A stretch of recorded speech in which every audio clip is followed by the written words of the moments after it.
The question was, how do you handle ad placement? Everybody wants to be on the homepage. People don't like being in rotation. How do you have the conversation about ad placement? On the Batavian, everybody is on the homepage. One of the things when I was at Gatehouse, we were involved in a lawsuit with the New York Times, and preparing for that, I'm looking really digging deeper than I ever had in our stats.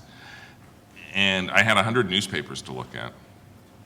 And what struck me was something that when I flashed back to when I looked at stats in my previous jobs, it was the same thing. Hardly anybody ever got off our homepage. Story page click-throughs from the homepage to inside pages is abysmal. And so I have this philosophy. People really, I call it the myth of the link. People really don't like to click links. They want everything right there in front of them. And the obituary page, that might do really well.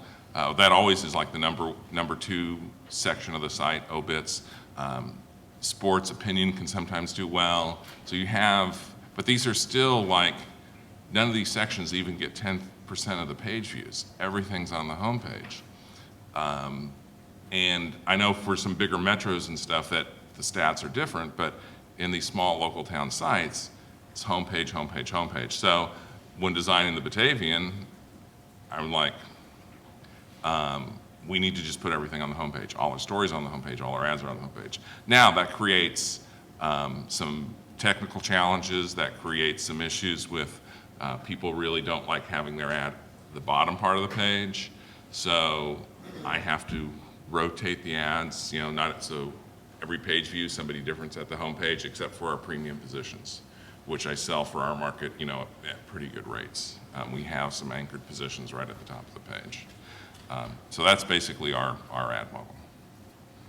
For us, every ad rotates on every page, and it's set up to similar kind of way.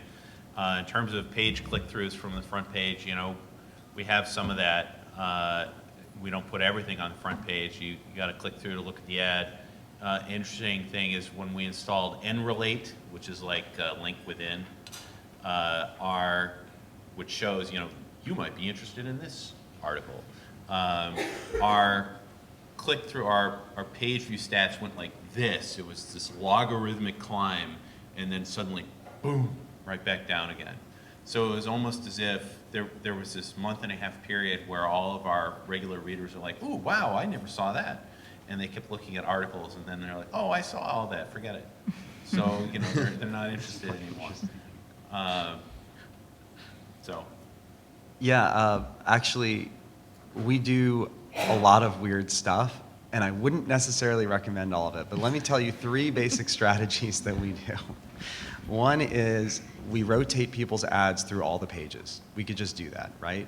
And that works pretty well because if you look at the Sacramento Press, we have really big ad spots in prominent locations. There's not much that's below the scroll, and so it works out really well. We thought really deeply because we built all of our stuff from scratch. The Sacramento Press is our baby, and we also built the ad serving technology that powers all of this too. So we get to, the world was our oyster back in 2005, 2006, 2007 while we were building this stuff. And so we wanted a way where we could rotate ads, but they would still be effective. We tried to place them near content. We tried to place them in areas that would arrest your attention without distracting you or annoying you. The second piece is keyword marketing through our own tagging system. So there's a tagging system on the Sacramento Press where you can tag any article, and if you're a writer, if you're an author, you have to give an article at least 1 tag. And then the third way we do it, and something that's very effective, but you have to price right, and you can't do it very often, we allow for, I think, up to 4 times a month, we allow for a full homepage takeover. That's a lot of ad spaces on our homepage. And that means that one day, that advertiser is feeling the love, and they're seeing themselves all over your front page, but you have to make sure that it's expensive, because it's not something you can do every day. It'll piss all your advertisers off. It can only be a couple of days, maybe, for us, I think we push it to 4 a month.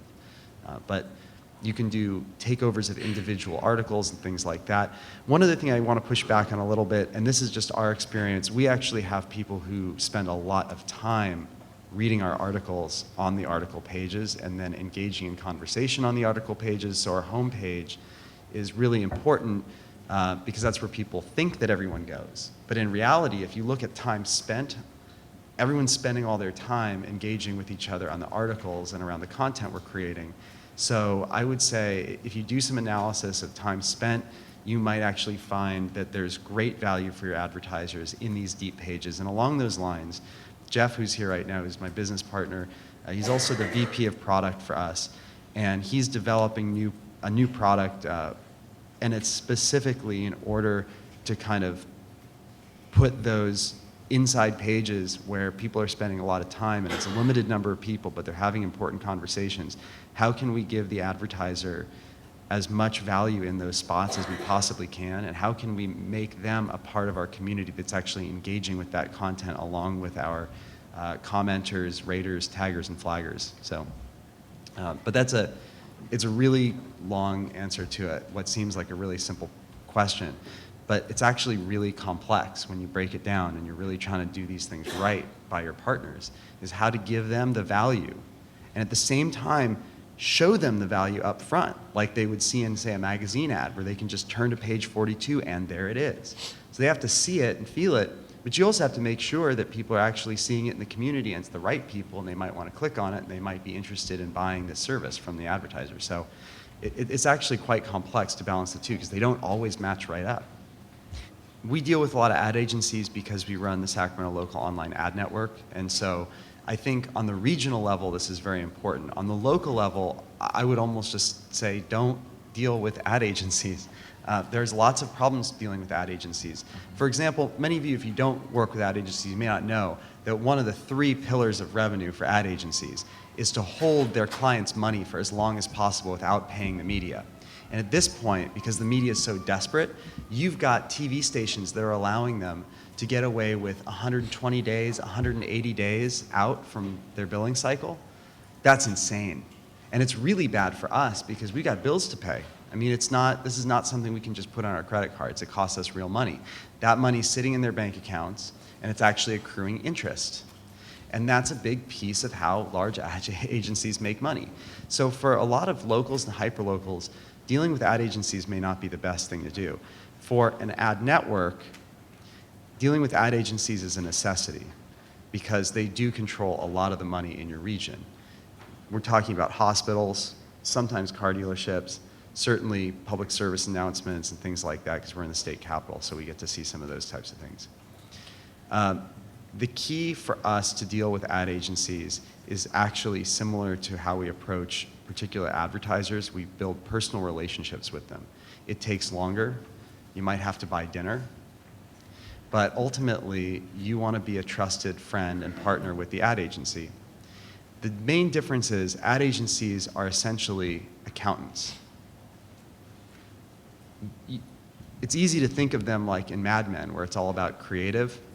But what it really comes down to is they give reports to their clients about the performance of different the different ad spends they've gotten, how they got to specific demographics. They're really just counting numbers. So if you have a large ad network that can bring them those numbers, whether it's impressions because they're working on a campaign that's about frequency and reach, or it's about click-throughs because they're working on, say, a performance-based engagement campaign, in either of those cases, ad agencies need really good, clear reporting that they can turn around and use for their own reporting that they give to their client because that's how they show value to their clients. So just remember that whatever you're doing with them, they've got to be able to easily and clearly translate that to their client via reporting because that's what they do.